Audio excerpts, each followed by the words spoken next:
Sup nerds, the name is Bond, JesBond. Today we are showing off our JesBond deck profile. Essentially it is designed to match the pace and aggression levels of the Bond decks, Agumon and Gabubond, as well as have outs if you do play against the Hexablaumon deck, just to like easy out without actually having to play like Gaia Force or something, because those Gaia Force does cost 8 memory and it's kind of expensive.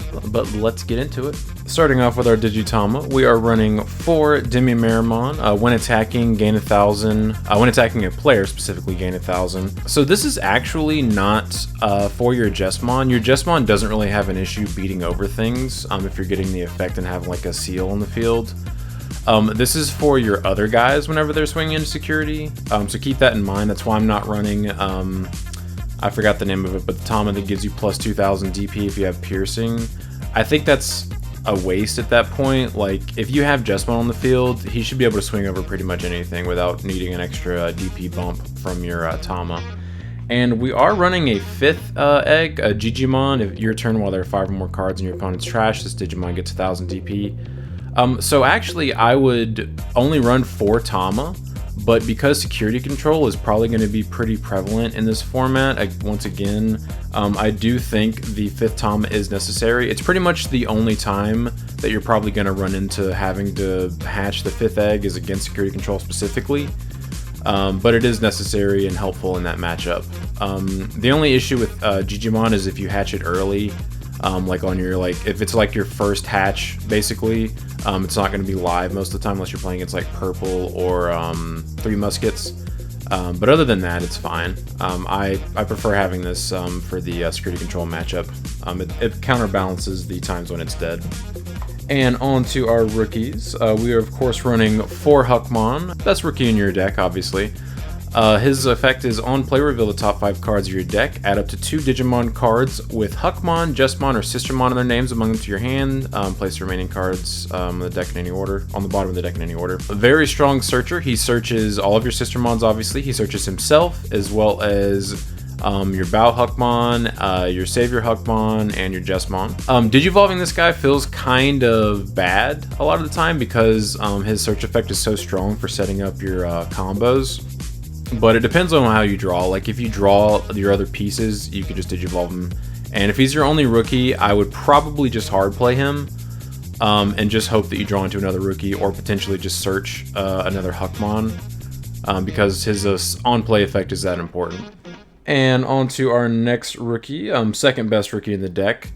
For starter deck Agumon, starter deck 1, not the one from starter deck 7 or 8 or whatever it is. We do not have the starter decks, the Gallantmon and the all 4 starter decks in North America yet, but that Agumon from that deck will be a 4 in this deck whenever we get them. But this is your turn. The Digimon gets 1,000 DP. Once again, this isn't really for your Jesmon. This is for all of your other guys when they swing. But very good generic 1,000 DP game. Obviously, like, we're playing Bond of Bravery, so him being an Agumon is important. And then we are running 4 of the Agumon from BT6, all turns, once per turn. When you play a Tamer with Taikami in its name, gain 1 memory.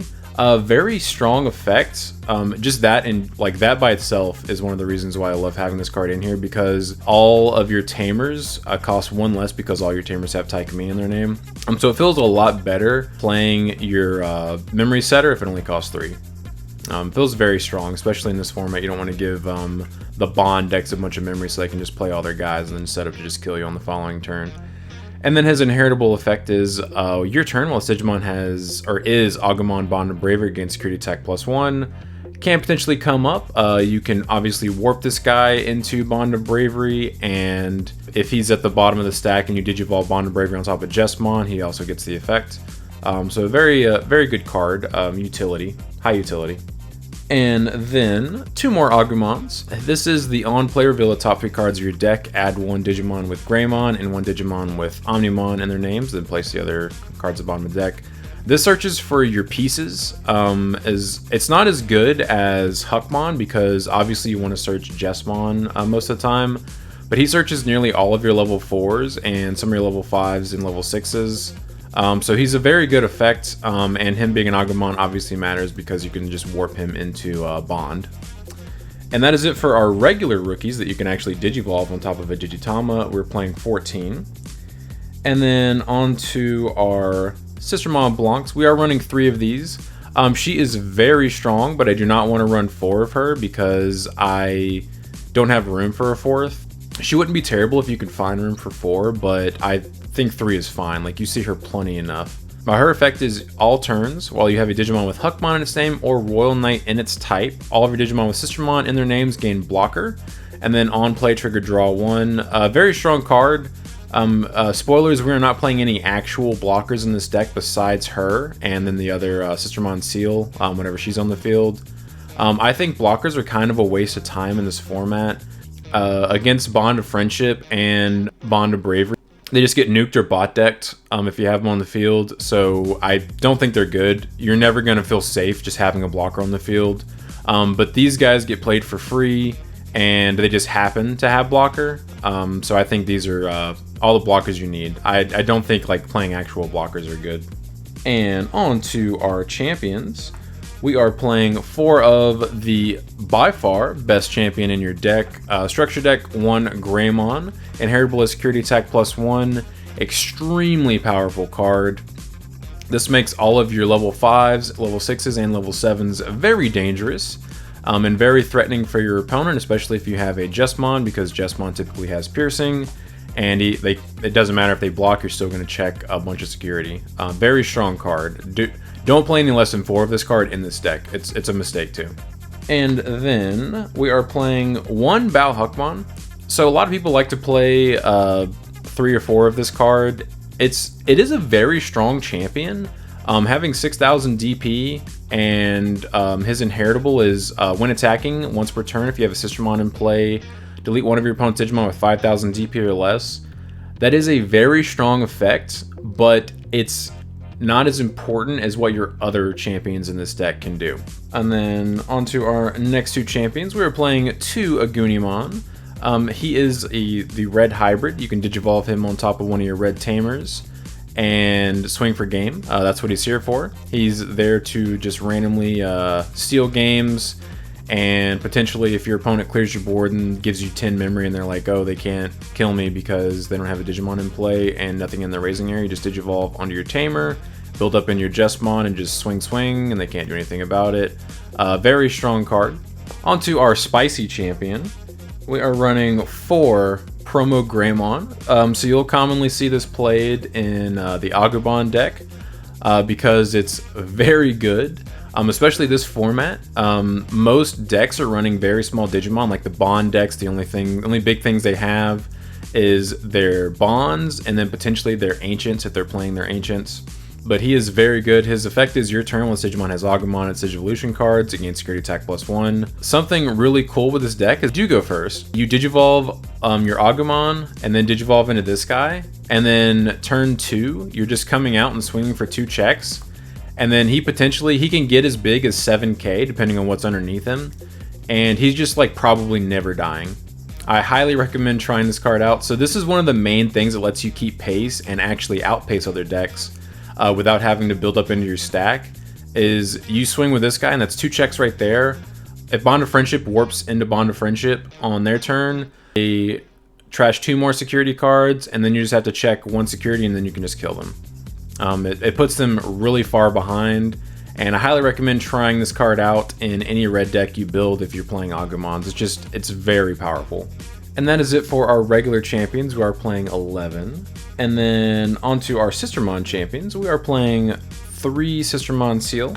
So I really wanted to play 3 and 3 because of her effect is so strong in certain situations. She's better generically, I would say, than Blanc, even though Blanc is a blocker. Like, that's cool, you draw a card, cool, but like she lets you do like really cute interactions and stuff. But her effect is all turns, all of a Digimon with Huckmon or Royal Knight in their types get plus 2,000 DP. On play, gain a memory. That's the important thing. So her being in play lets you swing over anything with your Jesmon. It doesn't matter if you're playing against like the Black Royal Knights deck.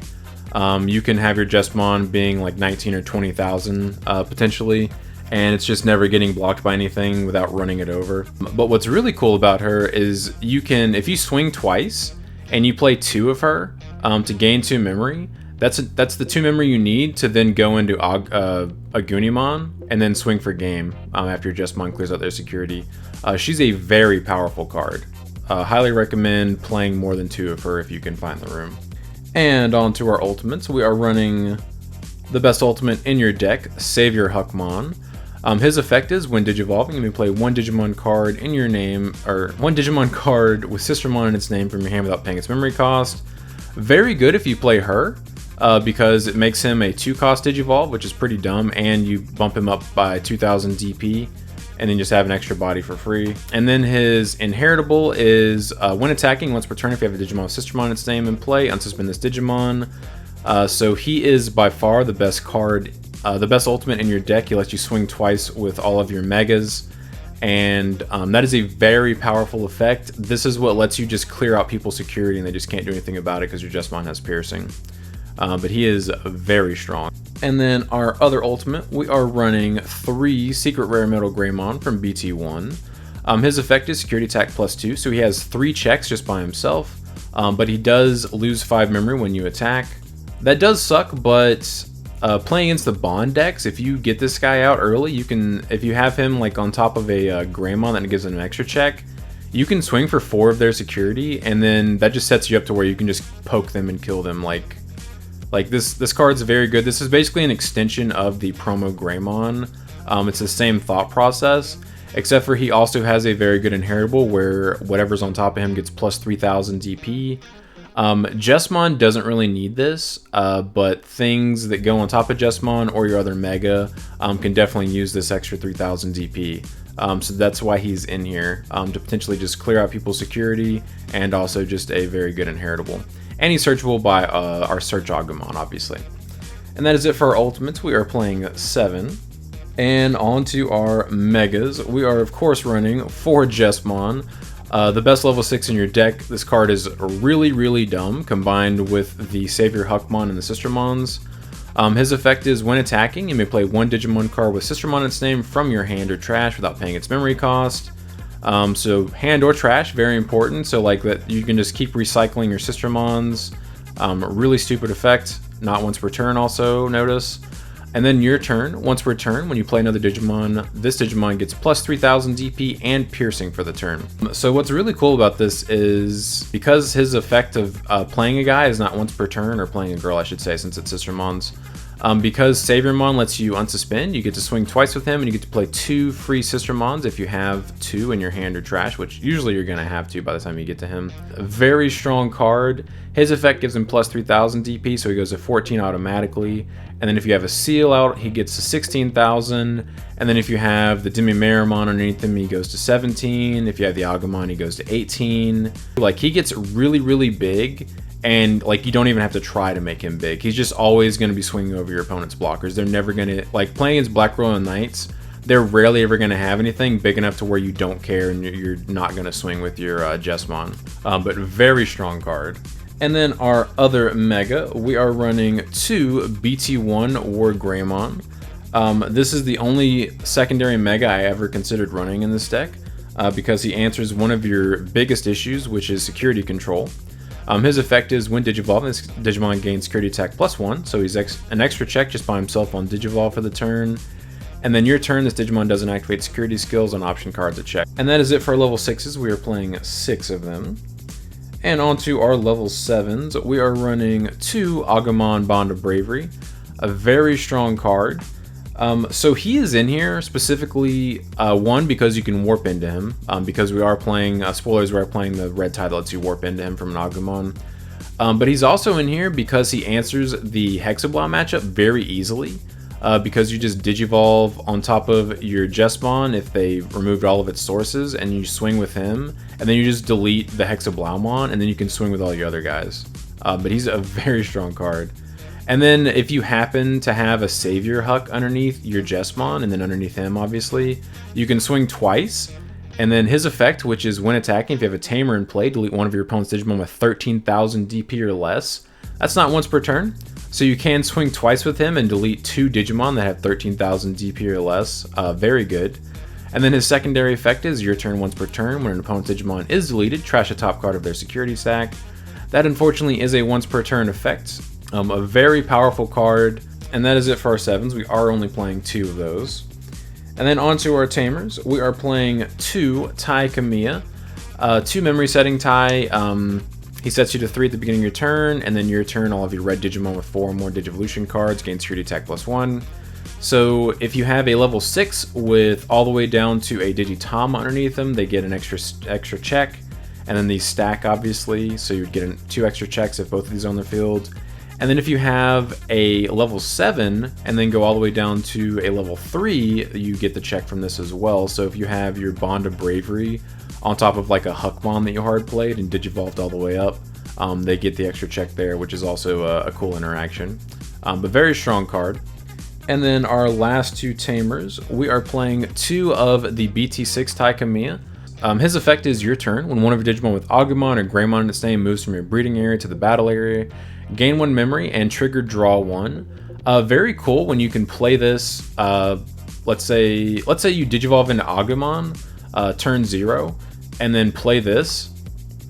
Turn 2, you draw. Promote your Agumon, you gain a memory and draw a card. So you're immediately at minimum 2 memory. And then you Digivolve into your promo Greymon that has an extra check, and then you just swing. Very strong. I did that a few times at my first locals of this deck. Main, once per turn, Digivolve your Agumon into Agumon Bond of Bravery in your hand for its Digivolution cost, ignoring its level. If you do, trash the top 2 cards of your security stack. Then if you have 1 or more security cards, leave that Digimon at the end of your turn. So this guy lets you warp any of your Agumons into Bond of Bravery. Very powerful effect. It lets you just kill people out of nowhere. Very powerful card. And that is it for our list. We are running 4 Tamers.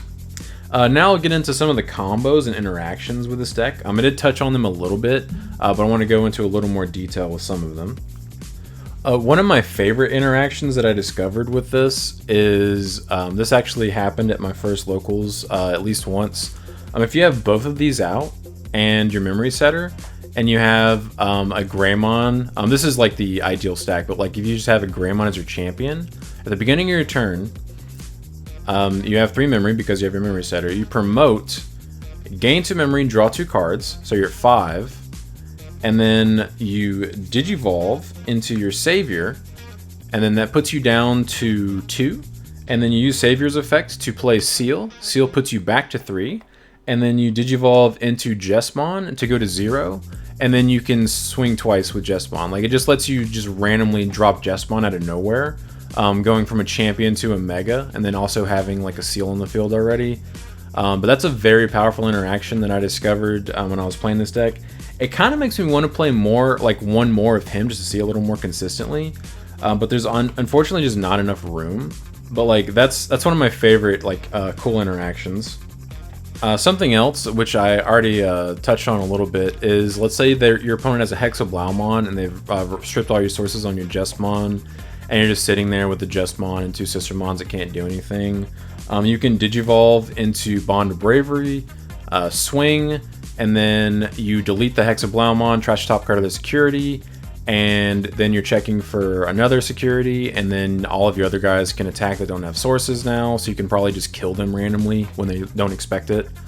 Because typically they're going to expect you to Gaia Force their Hex, or something to that effect that would actually end your turn, because that costs way too much memory. But this guy lets you just answer their Hex without ending your turn, which is very strong since he only costs 3 to Digivolve. That's one of my favorite interactions. And something else which I already touched on is this stack right here, or just the Greymon on top of an Agumon. You don't even need this Agumon to give him an additional 2,000. Against the Bond decks, you can just promote him on turn 2 and just swing, and then that's 2 checks right there.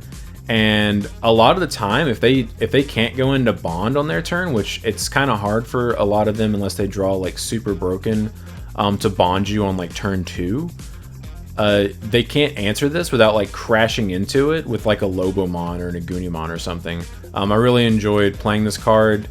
Honestly, with this right here, and some of your other stuff like the Bond being able to warp into that, like you don't even need to build up into Jesmon to beat a lot of the meta decks. like Black Royal Knights. Black did get a lot of good cards and good support this set, but this stuff right here in the bond, like this lets you outpace them like super fast. Like this is unfair how quickly you can just outpace them. Like if this guy checks 2 security and lives, which against the other bond decks, like he's gonna live most of the time, but against Royal Knights, it's a little less likely, but the odds are definitely in your favor there. Just being able to swing this guy, check 2 security, and then they're so far behind. If they can't get a blocker on the field and he survives, you swing again. And then like if you warp into bond and they don't have a cranium on the field to protect their blockers, you can just swing, delete the blocker. And like it's just, you don't even need to play Jesmon. Like this lets you have a really good first gear when playing Jesmon, which Jesmon typically like you have to build up in your stack, and it takes a little bit of time, and also there is potential for bricking. That's something that the Jesmon deck is known for, is bricking. Just because like you have to play the sister mons, which don't interact with anything unless you have like a Jesmon on the field. Essentially, like they do things, but they don't, like drawing them early is not really good. But this definitely lets you just, you don't have to play Jesmon. Like I'm pretty sure when I played against the Bond of Friendship player, I don't think I ever even dropped Jesmon. I think I just outpaced him with essentially like my Rookie Rush part of this deck. But I highly recommend giving this deck a shot. I think it kind of fixes the bricking issues with Jesmon, because you don't actually have to see Jesmon or your Savior Huckmon to win, which is generally the win condition for traditional Jesmon builds. Is if you don't see Savior or you don't see Jesmon, you just lack the offensive firepower to actually finish games quickly enough to compete with the bond decks and to really compete with other Rookie Rush variants. You can definitely still compete with Royal Knights because they're slow enough to where you can still dig for your Jesmons, but against the bond decks, which Bond of Friendship is definitely going to be one of the most popular decks of the format, I think it's very strong.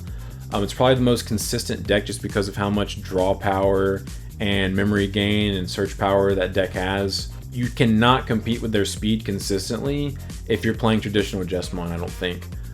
You obviously can high roll and just go in your Jesmon like turn 3 and just kill them in one shot.